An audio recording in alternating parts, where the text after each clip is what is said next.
Oyagala okumanya ebiriwo, ebyaliwo, oba ebigenda okubaawo. Program Tambula n'okumanya eggose. Tambula n'okumanya ku MRU TV ne Royal FM. Tambula n'okumanya. Tambula n'okumanya.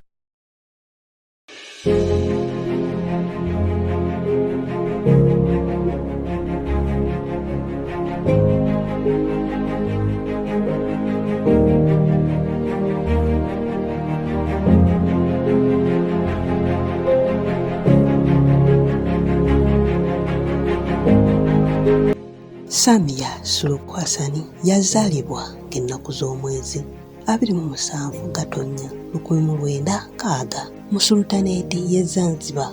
Munnabyabufuzi era nga kati ye pulezidenti w'eggwanga ya Tanzania ow'omukaaga.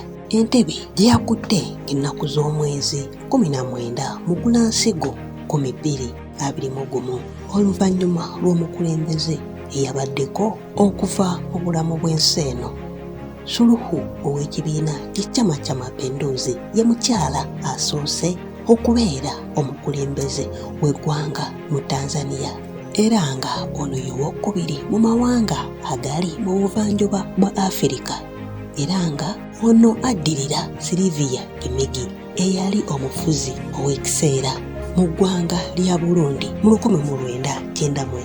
Munnange nga bwe kiri nti Tanzania gegamu ku mawanga agakola omukago gwa East African Community. Suluhu kati ye mukyala ow'okusatu okulembera eggwanga oluvannyuma lwa Kimigi mu Burundi ne Agatha Uwingirimaana mu Rwanda.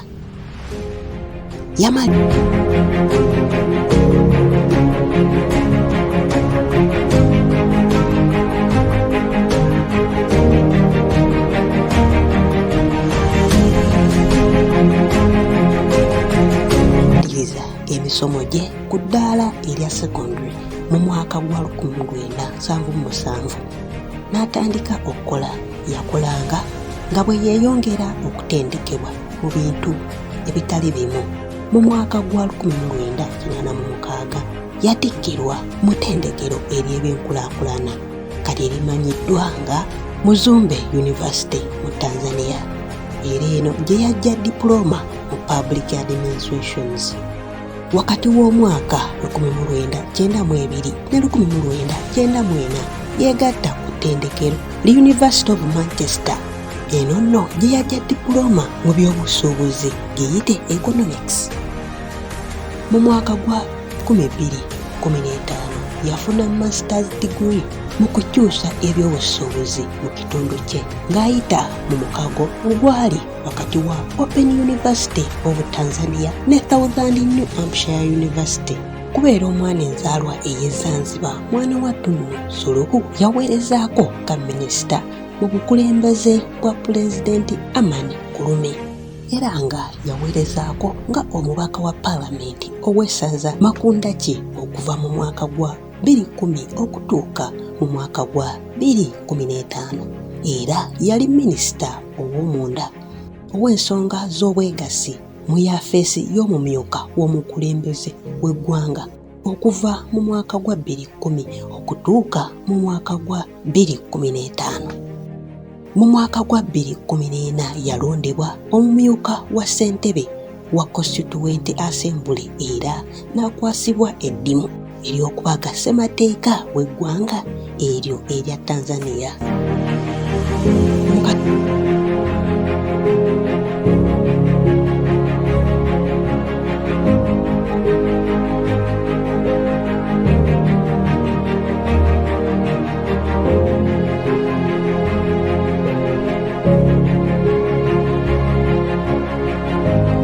Sambula w'omwaka gwa 2015 eyali akwatidde ekibiina ky'Chama cha Mapinduzi ku bbendera ey'obwa pulezidenti John Pombe Magufuli kati omugenzi yamulondanga ow'olusegererwe mu kalulu k'omwaka 2015 era kino mwana wattu kyamufuula omukyala asoose mu kibiina ekyo.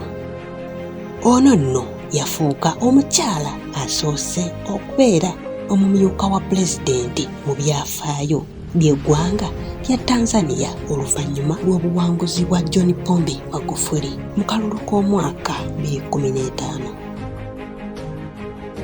Munnange nno bombi baddamu okulondebwa okulembera eggwanga lya Tanzania ekisanja ekyokubiri ng'ennaku z'omwezi 17 Ogulansigo 2021.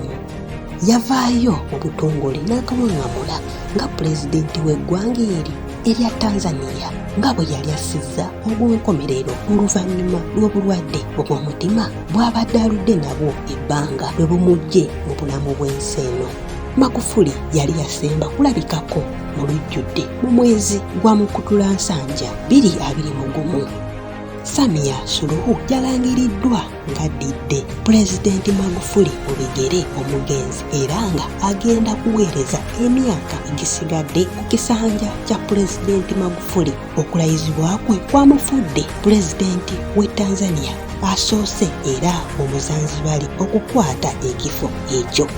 Era nno mwana wattu ye Musiraamu owookusatu okuva ku Ali Hassan Mwinyi ne Jakaya Kikwete. Ono era y'omu ku bakyala ababiri kati abakulembera amawanga ku ssemazinga wa Afirika. Owookubiri nno ye Sahel Work Zede owa Ethiopia. Okusinziira ku ssemateeka atambulirwako eggwanga lya Tanzania ekisanja bwe kiba kikyabulako emyaka egisoba mu 3, kitegeeza nti omukyalo ono aba alina obusobozi obw'okuddamu okwesimbawo ekisanja ekirala kimu bw'aba ayagadde ng'ate alondeddwa.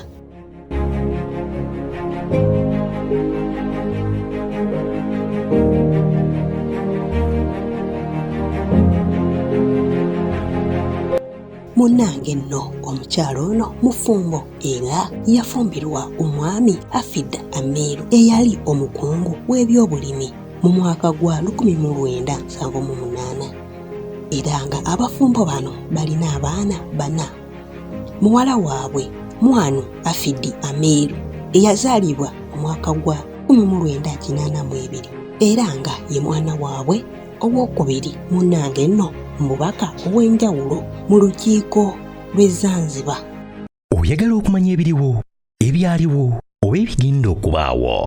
Program Tambula n'okumanya eggose. Tambula n'okumanya ku MRU TV ne Royal FM. Tambula n'okumanya. Tambula n'okumanya.